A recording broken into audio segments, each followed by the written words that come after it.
All right, folks, welcome back to This Week in Photo. This is photo critique number 236. Our topic was 1 mile away, or 1.6 kilometers, as I was corrected in saying. I think I put kilometers somewhere in one of the posts, but the idea for this particular critique was travel out approximately a mile away from your home, take a photo, and share that. And the gist was, Troy, I'll let you, this was your idea, right? So give us the reasoning behind why 1 mile away is significant.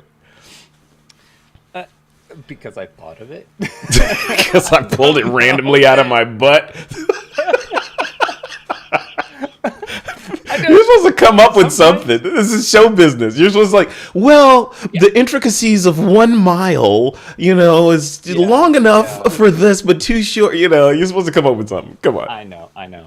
Well, no, I don't know. I just thought that it would be super cool to be challenged by looking at a space around you. And we had a conversation within the community about, where we live and like how target rich is the environment that we live in, right?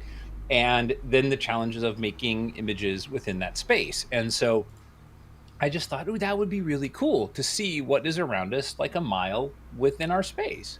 Yeah. So very, very surprised with the images that we get. Not surprised, but happily that we got some really cool stuff. And the map, like a lot of the submissions came with a map to kind of show their distance. So I thought that was really cool. So yeah, that was really good. Yeah, and I'm surprised. There were some really good shots in there. I mean, I'm not surprised, but that was a good topic. I think I'm surprised that you picked a good topic this time. Maybe that was it. Oh, man. Who do we have in the chat? We got people showing up in there. Hey, Jim Peters, James Glennie is in there. We'll get some more people in there as we progress. Here's something that you and I kind of talk about in the green room, as it were, sometimes. Like, sometimes we'll pick topics, and we'll be like, oh, yeah, they're not going to submit images for this. Like, we'll get 2, right? Like, it's too much out of the wheelhouse. Nobody's going to submit. And I was a little thinking that this might be like that, but I was very surprised that a lot of people really put in the effort to do it, and I think that it was super cool. So it was really fun.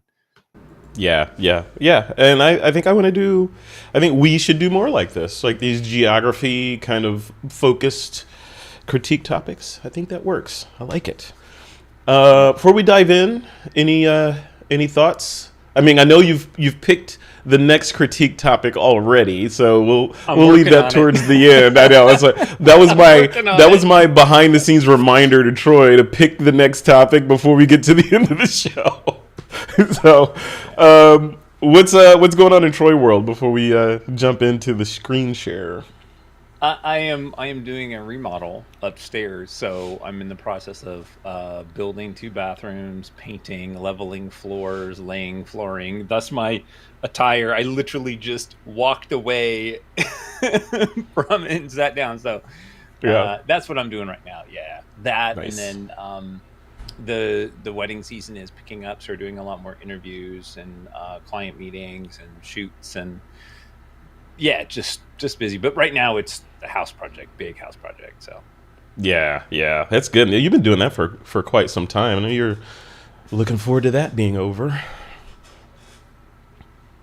Yep. So let's dive in. So let's dive into the critique. I'm gonna go ahead and screen share the community. 1 mile away was the topic. If you're not watching, this is the video that we're streaming now. I want to click play on this so bad, but I might break the universe if I click play on this because we're streaming into it right now. So first up, like you said, a lot of our members like Craig Stamfley, etc., showed where their photography radii were.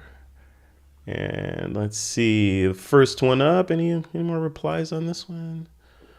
No. Okay, first one up is Paolo. I'll let you take this one.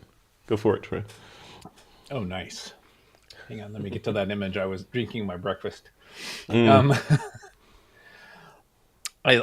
I love this. What really gets me about this, excuse me, is the contrast. Not just the contrast in the color. I mean, I like the composition. I love what's going on in this photo, the casualness of this scene, and what a fun location to be within a mile of your home. Um, but I dig the fact that look at the shoes, Mm-hmm. and like it's got that little bit of attitude, right? A little fashion attitude. And then you got this wonderful bright red jacket, which when you put that on, you know people are going to see you. And then she's got this AirPod in her ear. Yeah. So you've got like the nostalgia of the street, you got a little bit of fashion going on, a little bit of that, and then like there's tech, deep high end tech buried in there. So I really Yeah. like that. Yeah. Yeah. Very cool. Yeah, Yeah. My I my think that thoughts on that one. Oh, go ahead. Go ahead. Finish. I thought you no, finished. I was just going to say I think we just have a little too much space on the right. I just wish that it wasn't so tight. Like I wish the frame had been shifted to the left, so we had more room for her to walk into and tighter on the right. But you were going to say Yeah. that anyway. No, I wasn't gonna say that anyway. I was gonna say that I think there's just a couple of thoughts on this shot. Um, Yeah. So what you said about the AirPod, yeah, 100%. The AirPod, without the AirPod in this shot, this could have been from the 60s, 70s, 80s, 90s to that, whatever, right? Mm-hmm. There's no indication of when this is or what era this was shot in, but those few little pixels of the AirPod in there instantly give you a window of time. It can't have been taken at any point in time before a couple of years ago, right before AirPods were introduced. So, she's a very fashionable kind of up to the trends kind of person with the sneakers and everything on, and then the AirPods. Yeah, I kind of like that. The splash of color, the weight of the splash of color on the left, in some ways balances out the blank space on the right side. Although I feel like there is too much space on the right, and there's kind of a weird optical tilt in there because of the way the lines on the concrete with the ground are kind of leaning down. It kind of feels a little bit like it's leaning that way, but it's not. If you look at the verticals in the shot, they seem to be correct. But yeah, that's all I have on that one. Yep. Very interesting. Great job. All right, moving on to Mr. Rhino, Michael Rhino. He says, "Here's a photo from this morning in Highland Ranch, Colorado. Within a mile, now he's just flexing. Look at this. Within a mile. This is within a mile from my home. I just strolled over for this magnificent shot with my coffee before, he's got such an embarrassment of riches out there. I love it. Yeah, it's great. I Yep. love this. This is really one of my favorite images. I mean, it's just so clean. It's so simple. It's just so wonderful. It's peaceful. Like I dig this. Like if I had snow in my area, this is what I would be hunting for, right? Like I love this type of thing. The snow was always super minimalistic. And it kind of reminds me of, Curtis, like some of his images, right? From Mm-hmm. Antarctica. Is it Antarctica? Or like from those areas, like that Yeah. starkness that snow has, the cold, barren. Um, and here's this tree that's just kind of hibernating for the winter, probably. Yeah, yeah. I dig this. I did a shot similar to this in Yosemite many years ago. It was snow covered. This lonely tree was sitting in the middle, so I got a shot of it. This shot, I love this shot. I think I don't know. I'm curious what you think of it. So I'm thinking more from a compositional standpoint. The placement of the tree, not quite in the center of the frame, but very close to the center of the frame is throwing me a little bit. Like where it is right now, I either want it to be dead center so that it feels intentionally placed in the center, or I want it off closer to one of the rules of thirds so that it's kind of offset a little bit to give it, that sort of weight of those black pixels on one side and then the weight of the nothingness like Paulo shot on the other side. What do you think? Do you like this? I don't know what it is. I feel like it needs to be closer one way or the other. Does that make sense? Yeah, in an image like this, I think that it has a different feeling for me. Like with the tree to the left, I feel like I'm leaving the tree. But if we were to Mm-hmm. shift the tree to the right third, I would feel like I'm coming to visit the tree. And Mm-hmm. what you're mentioning is putting it dead center. Maybe optically we might challenge that and say, oh, it should be on thirds, but all three of those tell a different story, right? In dead center is just like, I'm just going to stand here and look at you, make it a square crop. We're just going to hang out. But Yeah. Yeah. horizontal, putting it on thirds, left or right, there's a sense of either coming or going. So Mm-hmm. a lot you can do with this. Yeah. Yeah. Yeah. Yeah. Yeah. This is interesting. I like these minimalist shots, though. Yeah. Maybe it's the admirer of Curtis Jones' work, right? But I do love the Right. minimalist and the very like. It's only a couple elements in there, but has more impact than a lot of shots that are busy. Very very cool. Yep. All right, Mr. Rhino, thank you for sharing that. All right, and next up is our friend Mr. James Glenny. He says, my zone was almost entirely boring residential things, military bases or militantly private industrial zones, but I rediscovered this memorial to the Halifax explosion while I was wandering around. It just made my 2 mile circle. This site used to have my childhood library in it, and I'm happy to see that it's now a park instead of a high rise. Had a high rise condos. Can't read today. Mm. Yeah. Oh, what did he? Hang on. What did he say about black and white version in the comments? But I like the color version more. Let's see. There's the black and white one. Oh yeah. Let's compare and contrast. What do you think? Color. Color. Yeah. Color. Because it's really just two tones, right? I mean, you really just have Mm-hmm. like that blue and that red, and those two spectrums really complement each other. And I think especially for this subject, it works really well. To do a black and white with this, you would have to create some deeper separation between the foreground and the background, and I just don't know that the tonality is there for that. So what a great shot, and that he sort of rediscovered it. He did have a comment, James, a comment in the chat that it was nice to get outside and thinking about the photos he's taking. So it's nice that we got him to go find the anchor. Yeah. Yeah. But I love this shot. I think it's well done. Nice. I probably would have tried to go a little bit lower angle to get it more up into the sky, so it was less distraction with the tree. But if that's an area that is important to you, and you recognize those buildings and things, so you want to keep those in there. Mm-hmm. Aside from that, I think it's really nice. I like it. Yeah, yeah. My only thing is like the even in the color version, the pointing at the screen as if you guys can see where I'm pointing. Down here, let's use the mouse pointer. This area down here, I feel like even in the color version is getting this edge of it is getting a little lost, and this abyss of trees over here is a little bit distracting, considering the tonal values of the rest of the shot, except for the anchor. This kind of black hole of trees over there is kind of sucking all the life over in that direction a little bit. So I might Mm-hmm. maybe work on that area, or like you said, Troy, adjust the composition so that this area is less dominant in the shot. Let's take a look at his black and white version. Yeah, it's even more right because those Hmm. shadows just bleed into more shadows on that right, and Right. yeah, you just Yeah, need you're losing it. You're losing it. Yeah, you need more detail over there or something to pop that anchor away from those. I'm not exactly sure what the cure is, but that bit over on this side is getting me. I like to see right. this horizon that's on the left side continued over here, right? And then and maybe even this tree right here, because this tree might. I mean, like you said, if these trees are in this particular angle is significant to the message that he's trying to communicate with the shot, sure, of course, then it all makes sense.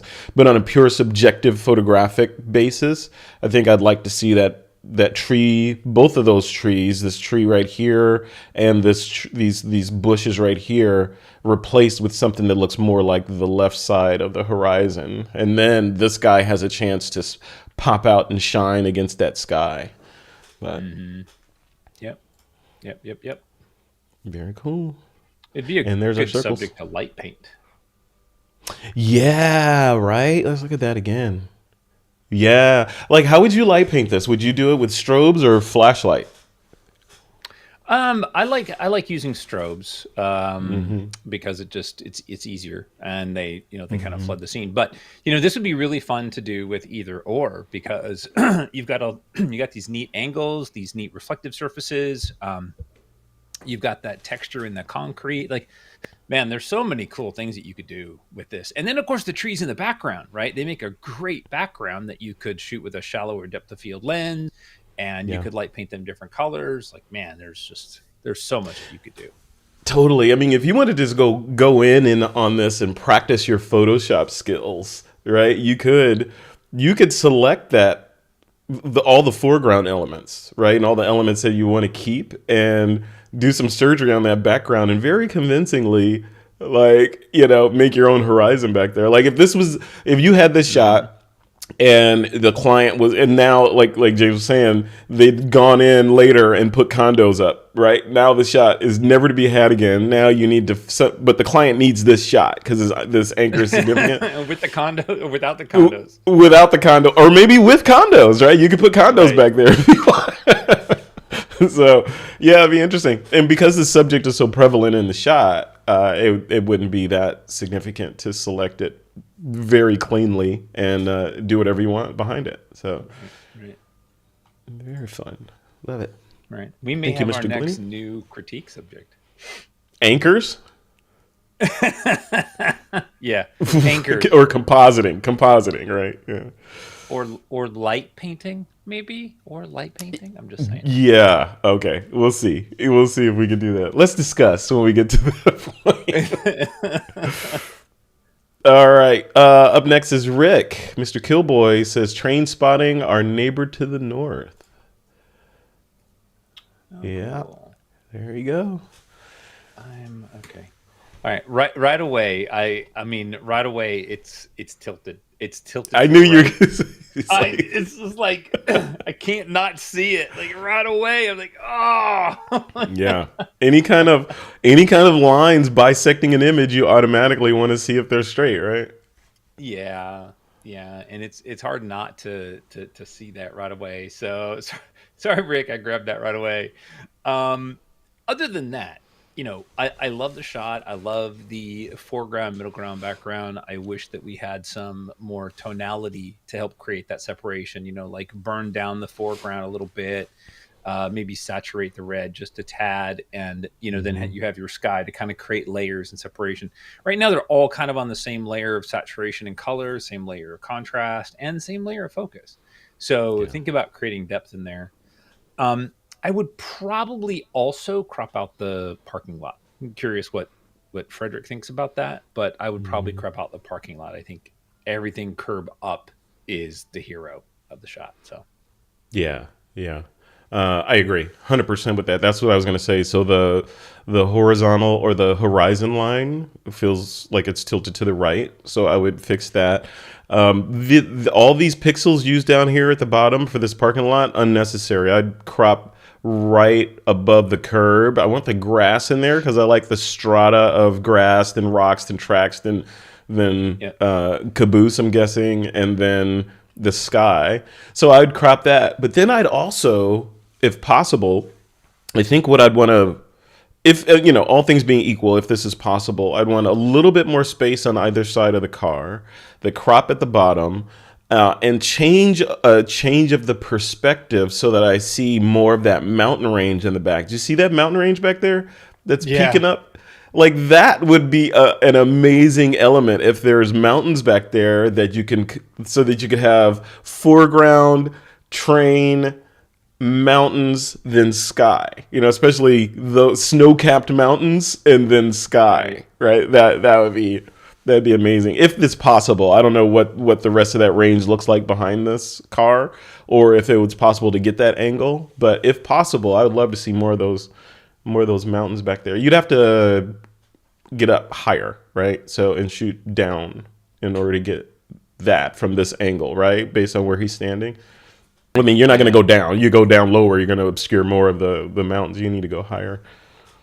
And I'm wondering is if the train is moving in this shot, or if it was sitting still, because um the left side of the frame is soft, so is the right side of the frame.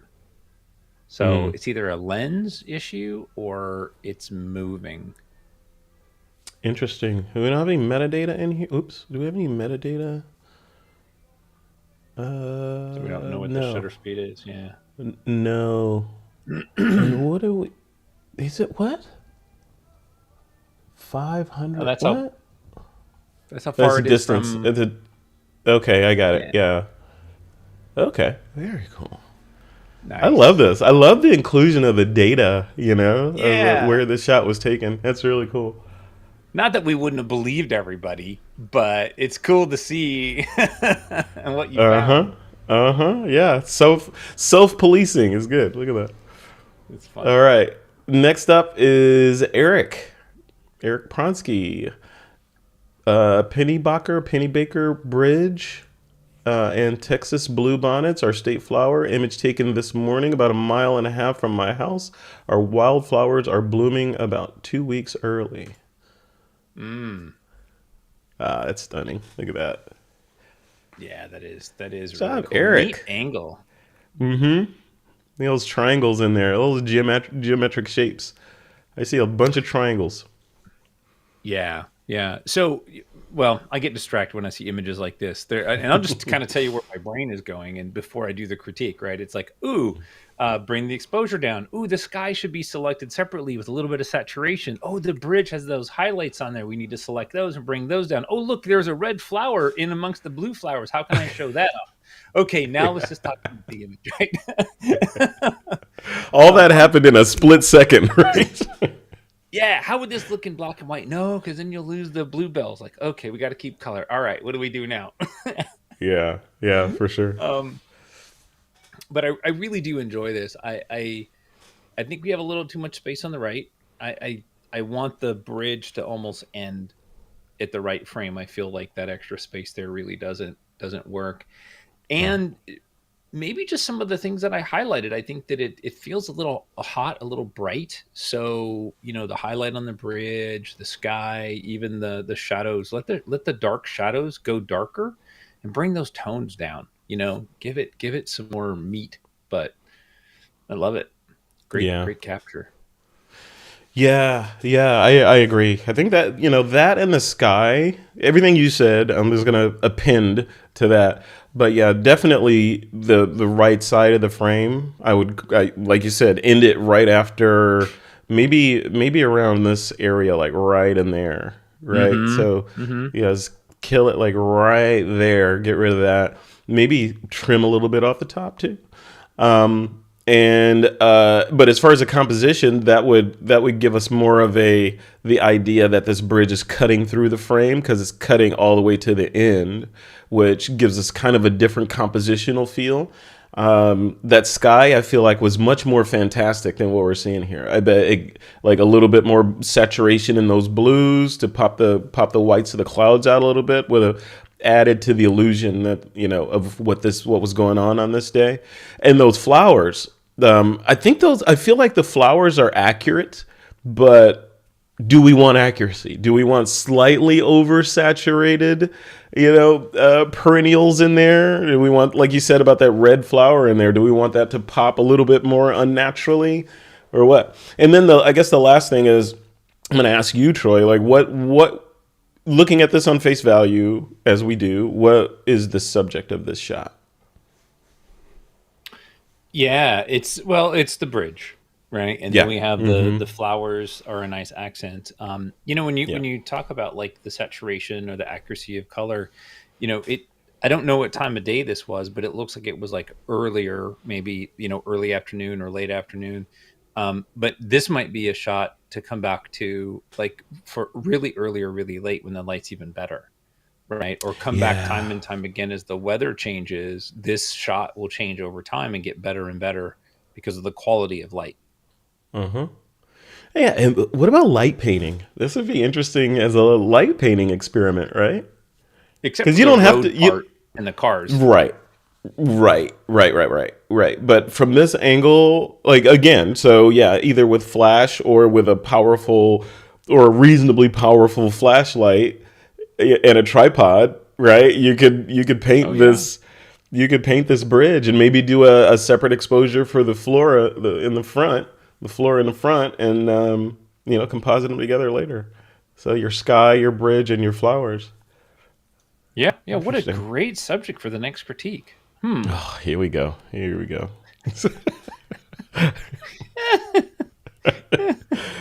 Well, you're in charge of that, Troy. So Am I? that's your task, What? right? Aren't you responsible for that particular thing, Troy? I think so. Yeah. I'll have to review So my contract. yeah, right. Your rules and responsibilities. Phil's up next. He says ascent about a mile from the house. Now, see, now who's flexing? He and Rhino with Yeah. their living in Jurassic Park. It's not even fun.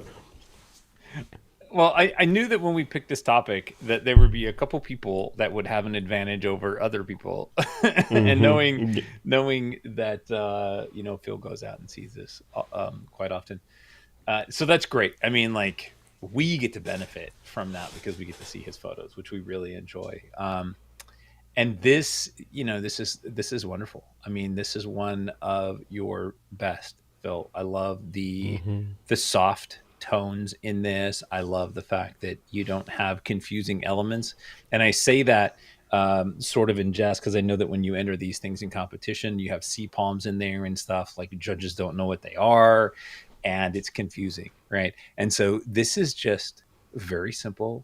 It's very subtle. It could be rocks in the ocean, which we know they are, or it could be a mountain range, and that could Yeah. be fog. It could be whatever, but it works no matter what I think it is. It works.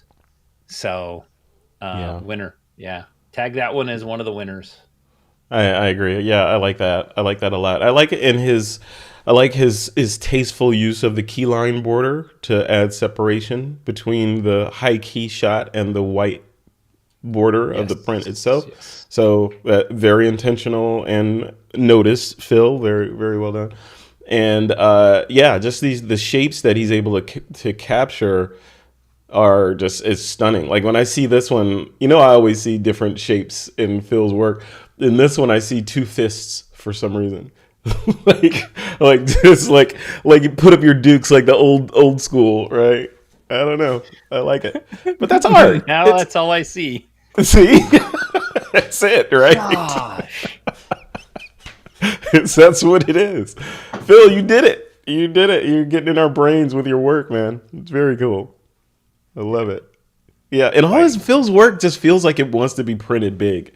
It literally feels like it wants to be like hanging on a wall somewhere in a doctor's office or at a gallery or something. It just wants to be big. I hope you're capturing pixels, Phil, to make these big. These better not be like 1080 size images, not shot in raw JPEGs, right? Oh, good job. Super cool. All right. And then up next is Raphael Swift. He says, this beaver lodge is almost exactly 1 mile from the house as the crow or goose flies. Let's see. Yeah, look at that.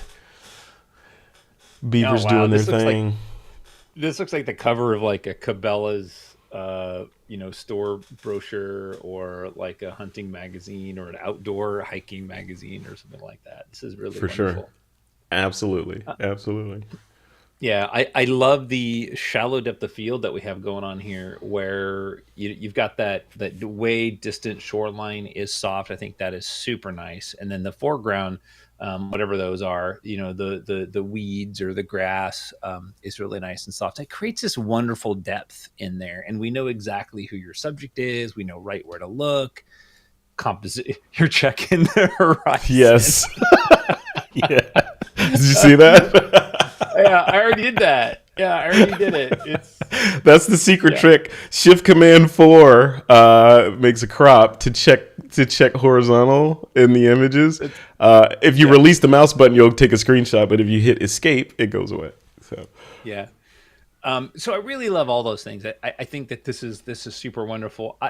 What I would probably do is I would probably play with a slightly tighter crop, bring up just below the what do you call it, like the Beaver Dam or whatever, and then Mm-hmm. maybe crop off just to the right, in between those two tree stumps on the right. Like I don't think we need the second one. Maybe bring it in just a little bit, Yeah. draw us into the hero of our shot. Yeah. I'm trying to think of a good name for our goose, but it's not coming to mind. I don't know. Charlie. We'll call him It'll Charlie. come. Yeah, there you go, Charlie. No, his name is actually Gray. Is it? Get it? Okay. Gray, Yeah. Gray Goose. Get it? Goose, Come on. Try to keep up. Come on. I got it. So my thoughts on this shot are similar to yours, but probably even more aggressive. Like I would all this area out here. I think if this is a photo story, right? This is a picture story, and this is one of a half a dozen shots or so that are talking about this area. This would be a good establishing or medium or establishing shot of the area. But if it's standalone, our subject here, which is this beaver mound and Mr. Gray Goose standing on top of it, I'd want more of that. So I'd probably crop it more like this, like to get in, maybe like that. Similar to what you were talking about. So Mr. Gray Goose has some place to go. We've got what is this structure he's standing on? And we're just tighter into the shot. And the viewer knows that is what I'm supposed to be looking at right there. The duck standing on top of the pile of whatever, which is a beaver dam, of course. So, Of course, we all know that. Of course, yeah, we know that. Yeah, those of us that live in Southern California, we have those everywhere. Right, yeah. Those beavers, they need more schooling in architecture. Something about that doesn't feel solid to me. Strong enough for a goose to stand on. That's it. Maybe that's what's happening. Yeah, whenever the beavers finish their structures, the goose comes in for inspection. Right, that's what's happening. That's it. I love it. Real cool shot, Raphael. And I'm jealous again. Look at this embarrassment of riches of where our members live. Yeah, that's crazy. That's great. I live in rubber stamped California town, right? Just instant town. Just add Walmart, In-N-Out, and Target, and you're good to go. Some houses. Yeah, and Jim had a great comment. He said it's a great shot to have so many crop options, and that's true. It's sometimes, images have a lifespan at that particular edit, right? And then you could go in and you can recrop and you can re-edit and you can tune. And I think that's a cool thing with an image where you can do that. Sometimes you just can't, right? Like it's set in stone. Yeah, no, for sure. Yeah, I mean, because you're cropping in camera, that's what happens. If you're, and not to say one way is right over the other, but if you have the pixels, and that's the way some people shoot. They shoot, well, I've got 45 megapixels. I'm going to take this shot, and later I'm going to harvest out these individual shots from that, and they're all going to be brilliant instead of hunting. Yeah. And that's a legit technique, by the way. I mean, it's not just being lazy. Like for me, shooting weddings, I always shoot everything loose, maybe 20% extra space, because I never know. What are they going to put in the album? Do they want a horizontal or vertical? If I overcrop it, they only get one choice, or do they want a full frame option, right? Where it's a long full frame, which is like an 8x12.5 or something like that, versus an 8x10. You've got to think about that. What's your final product? Right. Yeah. Yeah. Absolutely. Yeah. And that's a superpower that has come with today's technology, right? Because now we have these massive piles that we can harvest. It used to be back in the day, especially in the film days, cropping was verboten because you're losing resolution when you crop, right? Even with lower resolution digital cameras, you better get it in camera, treat it like slide film, because the more you crop, the softer it's going to get, and now it's not so much that. Yeah, it's still to a certain degree, but you got a bucket to play with. Now, bokeh notwithstanding, right? So you can harvest that shot, or you can get that big shot, but if you're trying to play with depth of field on a particular subject, you kind of giving that up because you're capturing all the pixels, and you're not so much going soft. But Yep, exactly. Cool. All right, up next is Yeah, right. Yeah, like use the targeting computer, Luke Skywalker. Don't use the Force all the time. The targeting computer is there for a reason. Nora Zanotinus says Mount Hope Cemetery constructed. I always forget what EST means. Its estimated construction date. I'm thinking. Let me know, chat, if you know what EST means. I always see that and I always forget what it means. But EST in 1855 straddles the Kitchener and Waterloo city boundaries and is run as two separate entities. This is the memorial for the Zuber family. I waited 2 weeks for the weather to get gloomy and finally got the shot yesterday. Yeah, look at that Ansel Adams hunting right there. Look at that. Let's take a look. That's awesome. All right. Yeah, this is great. And kudos for, first of all, seeing a subject you want to photograph and then knowing that you needed a better background, right? Like you need better lighting or whatever, and coming back at that time. So that's a lot of work. So Yeah. No, for sure. So as far as the composition goes on this, what do you think? I mean, this is hard, right? I mean, it feels like shooting these kind of things feels difficult because it's been shot so many times over hundreds and hundreds of years, right? Or it's been captured or depicted in some way or another. Like, how do you get something that's unique? And it looks like she nailed it. But yeah, what are your thoughts on that? yeah, it's always hard to stand in somebody else's tripod holes, right? It's always hard, and then to create something unique. And I think that one of the things is that when you're there, get the shots you want to get your establishing shots, and then ask yourself, okay, what is a perspective that is unusual? How do I do that? So, if there's like grass in the foreground or bushes around there or something like that, like you get the camera really low and you shoot through like an opening in the bushes, like you got to think and then do the whole spectrum and then decide which one is your favorite later.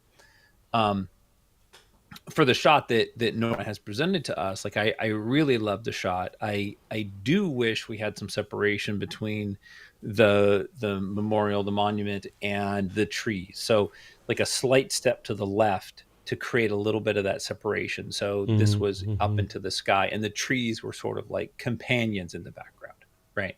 Yeah. I would have liked to have seen that more, I think. But with that said, what we have here, I really enjoy it. It's moody, it's dark, it's edgy. I love the toning, the quality of the toning, the grain that's been added, the grungy border. Like these are just all the things I love so much. It's got that old world look. It's very well done. Yeah. I agree. The one thing I was going to point out was that tree on the left side that's touching it and kind of touching it visually and kind of stealing some of the energy away from the monument there. But yeah, I love that. And then I don't know what that base looks like. I feel like my brain is trying to look down to see like where this is sitting. Is it on a platform? Is it on the ground? Like where is it sitting? So maybe just a little bit of more of a hint as to where this thing is anchored. But yeah, or not, because like it is really cool. In this one, you could have, like Nora I'm sure she probably did, but go in and do a bunch of little detail shots of this, like really close up to show the weather, how the weather has treated this thing over the years, and even detail in those wings up there would be interesting. So yeah, lots of fun to be had on this monument. Right. And when you come up on subjects like this, or really any subject, right? But when you come on a subject and you're kind of challenged with how do I photograph this, just ask yourself, how would a 2-year-old at their height see this? How would a rabbit or a mouse or a dog or like how does the snail see this? How does think about creatures or other people and how do they see it? Right? How would somebody sitting in a wheelchair see that? They see the world differently than somebody who's not sitting, right? And maybe that's the perspective that you get, because not a lot of people might look from that perspective. So not that I don't like this perspective, I'm just giving suggestions on how you might see other perspectives. Yeah, literally and figuratively, right? Correct. You're so Love smart. it. I got the Is that it? brains. I think that's it. I think we better reload to see if there are any stragglers coming in. Let me go ahead and do that. Oh, You Jim know how that Peters? Is there a happens, Jim right? Peters that popped in there? Jim Peters always comes in hot with the landing gear down. Oh! Oh, wait, did we? Look at Wait, no. yeah, Wait, is there yeah. one down Over the there? bottom. Uh-oh. Yep. And Oh, guess whose it is? Guess whose it is? Jim. Jim, we gotta give you a new name. Your new name is gonna be Jim coming in hot Peters. Yeah, I love it. 27 minutes ago. So 15 minutes after we started, he dropped that in there. Way to Hey, go. that's all good. He made That's it. good. He made it. No, Yep. good. So he says, two doves. I created this post last night, but failed to press post. Oh, okay. So need to critique it. Oh, of course we're going to critique it. You got it in here. The doves were exactly 1 mile away from my house as the crow flies. Look at that. Nice. All right. All right, Troy. What great. say you about when doves fly? Very clever. You know, when I looked at the thumbnail, I was a little, disappointed. I thought, oh, it's going to be really busy, and I'm not going to see. But then when I looked at the full image, I was like, wow, like this is really, really great. I feel like I can see through the bushes. We've got that middle ground, that foreground, middle ground, background thing happening, right? Where we got the soft branches. The dove's eyes are basically, their heads are, they're looking at us, but we can see them. They're not obscured. So I really like that a lot. I would lean into cropping this so that the birds are balanced within the frame. So a space off the top, space off the right, so that they have Yeah. equal spacing left and right, top and bottom, right? And I think that would make a wonderful crop, and good capture. Great job. Yeah. Those were my only notes. That's what I was going to say is, having them kind of spatially placed in the center of the frame. We've got extra space on the right here and some on the top. It feels like they want to be in the middle. And like you, Troy, when I first glanced at the thumbnail of this, I was thinking, okay, it's a bird shot and it's obscured and okay. But the branches and even how the branches look, I love the different layers of out of focusness or the depth of that. So it feels like we're in the branches with these birds. So the branches are now a compositional element to the overall photograph versus something to work around. They're part of the overall shot. They add to the natural complexity of the shot. And then the fact that I like the way the birds are lit, and we can see both of their eyes, and it looks like they're both looking at us, like, what you looking at, right? So, yeah. You got something to say? What, you never seen a Boyd before? Yeah. And look, they even have nice catch lights. Bonus. That's great. Yeah, Against that blue sky. Like that's a good win. That's a good one. Would you do anything to that sky, or would you leave it kind of wispy, cloudy, stark blue? There's two things that I would do. Personally, I would make it darker. And I love skies that are slightly shifted to cyan. It's just a personal preference for me, but I like slightly cyan skies. So. I like it. Very cool. All right. Now comes the time on the show when we get to pick a favorite shot, Troy Miller. I gotta. How should we pick this? Just flip a coin. There's a lot of goodness in here, right? I think I have a favorite. I'm gonna bring up my favorite. I like to bring mine up and not share it until you say it, and then I'll press the share button. Oh. So, all right, mine's up. My favorite's up. Okay, I'm just gonna be obvious because everybody knows I love black and white, and I need a drum roll sound effect. Where's my drum roll sound effect? I don't have one. I need to put one in here. I'm gonna say Phil. I'm gonna say dun Phil. dun dun. That's who I had up right there. Did you really? Oh, yes. Yes, I had it sitting right on. Phil was waiting backstage nervously until you said his name. How funny! How funny! Yeah. I really, we joke around like we love all the images, like we really don't have favorites, but we just kind of have to pick one that just, kind of stands out. And, Phil, we see your work a lot. We see a lot of the images that you create. Um, and sometimes, in amongst all of the greatness that we see, there's just one that stands out for whatever reason, right? Technical or not, like we just have a preference for it. And I think this is one of those. Yeah. Yeah. Yeah, sometimes they speak to us, sometimes they don't, you know? And just for a point of clarification, Troy, just for a quick point of clarification, our process for picking favorites is completely subjective, right? And we may not have a favorite. We may not have a favorite in our particular show, so we won't say anything. Normally we do because you guys are so awesome. But there's no requirement or task, as it were, to always pick a favorite or who picks a favorite. It is whatever has We moved love all us. our kids. We do, and sometimes we pick two. Right? If we can't agree, we'll pick two. We've known them and post them both. So, no, Yep. very good. Yeah, good job, Phil. Look at you, go Phil. Bravo. Yep. All right, chat. Give Phil Lewenthal a round of applause virtually, and pat him on the back next Friday at the Mixer. And now we move on to the task of picking the next one. I have a feeling it's going to have something to do with light painting. I don't know. I did. It's a little dove told me. I don't know. I would love to see light painting. I think that would be super challenging, and it's something that everybody can do close to home. So you don't have to go, and it doesn't have to be complicated. Even some of the subjects that we've seen today, Nora's, James, his images could, I don't know that Rhino could get out to that tree, but he probably could.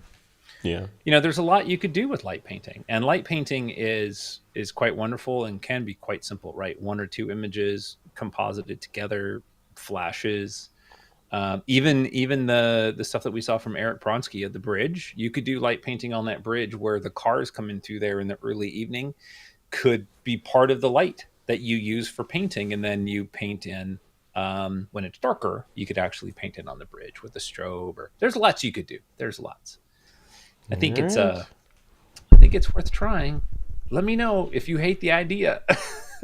I don't hate the idea. I don't think people should limit themselves to strobe light painting, though. I think it could be a mixture of light painting with strobe and experiment with doing the long exposures with a flashlight and getting like. And I'll post if I can find. I think I can find it. Russell Brown from Adobe, one of the evangelists at Adobe, is known for doing this. You know, a lot of people are known for doing. I remember he went through this phase where he was demonstrating a lot of light painting, and there was this one shot he did out in I think it was a desert, or maybe it was a beach or something, but he was doing everything with his little light, right? So you set your camera on a tripod, open up the make sure it's dark, ideally night, right? So it's dark outside, very little ambient light out there, then do a long exposure or bulb and open up the shutter, and then just kind of paint different parts of the scene and then bring those together in Photoshop. And it tends to be kind of magical, I kind of like that look. Yeah, it can be really great. There's Eric Curry. Oh yeah. Right. Yeah. Yes. Is it? I always spell his name. I think I always spell his name. Oh, it's EricCurry. If you just do a search for Eric Curry light painting, you'll find a bunch of his stuff. And he actually has, and this is not a sponsorship in any way, I just love his work and his style. But if you go on Amazon, I think he has a book now that you can purchase and download and read about his techniques. It's a whole new level of light painting. It's a level that most of us will never do. It's insane. It's insanely cool. But and I'm trying to bring up. I think I'm checking on This Week in Photo. Yes, look at that.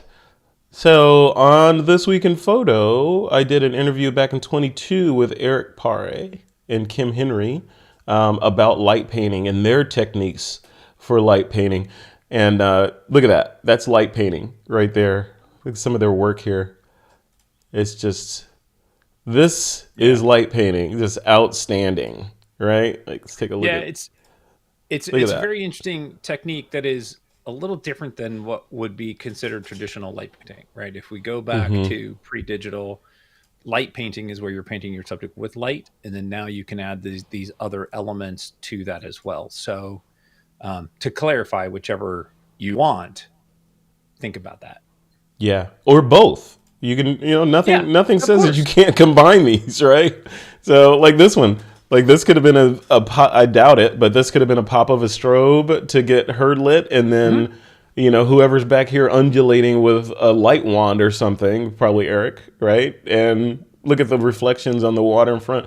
Yeah, watch that interview because the discussion was fascinating about how they plan these shots out and all the effort that goes into pre-planning and hiking Right, to the location, and then when they're shooting and the challenges that they have to go through.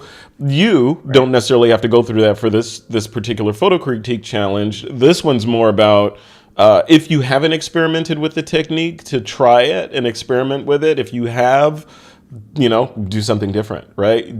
Introduce strobe in there if you haven't done that, or introduce continuous lighting, or mix them both together. It doesn't have to be a grandiose scene like, oh, there's this lighthouse out on the, and I had to light Yeah, paint the lighthouse. It could be something as simple as a flower in a pot in your office, and you turn off all the lights and get a little pin yeah. light and light paint the flower. It's light behaves the same whether it's, coming all the way from the sun or coming from your flashlight. So, Right. yeah. And I just did an online follow up workshop to a light painting workshop we did at IEPPV. So if you go to IEPPV YouTube channel, just I think it's youtube.com/IEPPV. There's a very quick, rough workshop of me assembling an image. So Oh, basically, okay. there's multiple techniques. Light painting is one of those kind of techniques that is super broad. Everything from what I can't remember the guy you just showed what his name was. Sorry, Eric um, Pare. Eric. Both we have two Erics. So you got Eric Mm-hmm. Pare and you got Eric Curry, and they're two very different extremes of light painting. But somewhere in between, there's techniques in there that you can combine, that you can use, and you can use this for anything. I mean, anything. Whether you're doing Yeah. portrait photography, commercial photography, fine art, you should really learn a little bit about light painting. So I dig it. I'm kind of passionate about it. So it's one of Yeah. my secret muses. And it's one of those techniques that is, I'd say, not easily replicable by AI. No, Right. Yet. Right. Yet. Until they, write that line of code, I guess. But yeah, it's hard to replicate something like this, especially with intent and the control. Is one of the things about light painting that I think is romantic, is the fact that even from an outsider perspective looking in, it looks precise. It looks very intentional. But when you, like, if you watch the interview I did with Eric and his wife, it doesn't, there's some anarchy introduced in there, and there's a lot of trial and error and playing. yep. You only see the final result of what could likely have been a night long exercise in trying to get the shot, That's right? most great images, though. To be fair, Yeah, right? yeah, Like, yeah, yeah, yeah. It's yeah, for never sure. what they seem. Yeah. What was it? Who was it? Mike Tyson said, everybody has a plan until they get hit in the face, right? Yeah, Yeah, yeah, yeah. Or some general, I think it was Colin Powell or somebody said, no battle plan survives first contact with the enemy, right? So same thing here. You want it, but you don't want to go into battle without a plan, for sure. But right. don't expect it to go according to plan. Same here. You plan out your light painting, but you're gonna, until you can. It's like reading all the books in the world about something and then actually going to do the And then thing. actually doing it. So, Yeah. yeah, that's Yeah. like, yeah, yeah. Like watching a YouTube tutorial on how to be a photographer and then actually going out and being. Yeah, wait, I learned all this. What is this box in my hand? What do these buttons do? Yeah, Yeah. yeah. In the famous Especially quote if from you're under Neo. fire. If you're under fire, right? You're like, oh, okay, I learned this technique last night, and now people are watching me, and oh, I forgot everything. Yeah, yeah, we've Well, been in the there. famous words of Neo from The Matrix, right? I know Kung Fu. That's right. She'll- That's right. Yep. Yep. Or I need to know how to fly a UH-1 helicopter. Great, let's go fly. Yeah, if only. That might be coming. Who knows? We got Neuralink technologies coming. Things are progressing pretty fast. So who knows when they'll be able to stick stuff in your brain versus just getting it out of there. So cool. All right, we'll leave it right there. Thank you, everyone, for hanging out for this. And if you're watching this live, please do be sure to like and subscribe to the TWiP YouTube channel so that we can feed the algorithm its goodness. Other than that, Troy, if you have any final thoughts you want to throw in there, any thoughts of encouragement or discouragement you want to throw at people? Oh, you can't see it. Ah. Okay, the word of the day is overexposed piece of paper. That's what. It says D-bad. It says D-bad on there. That's what it says. Oh, what does D-bad mean? It always sits. It's always on my desk. This little sticky note. Oh, it says D-bad. So What does it mean? Define it. Don't be. Thank you. Please don't. Yeah. Think twice. I need to be reminded. So I think there's probably one or two other people that need that too. So. Yep. Yes, there are one or two. Walk slow and read and D-bad. Done. There's so many. Yeah. All right, folks, we'll leave it right there. Thank you, everybody, for tuning in for this live stream. We'll do this again in 2 weeks, and the topic will be light painting. We'll see what everyone comes up with. I'm excited. Awesome. Excited to see it. And I will link the article that I mentioned on This Week in Photo as well as Troy's tutorial. I'll embed in the notes or in the event for this critique. So you guys will have ready access to everything and start your engines. All you need is a camera and a tripod. Oh, you know what? I wonder, is light painting possible on phones? Can you do it? Well, yeah. Interesting. Yeah, How? because the style of light painting that I like to do, you take multiple shots and you composite them later. So absolutely. You just mask out the areas you don't need. Love it. This is going to be a good one. Can't wait. Do it. All right, everybody. Do it. All right, on with your week. Have a great week, and we'll see some of you on Friday, and the rest of you we'll see in 2 weeks from now. Yep. All right. Sounds good. All right, everybody. Take care. Thanks, Troy. Take care. Bye.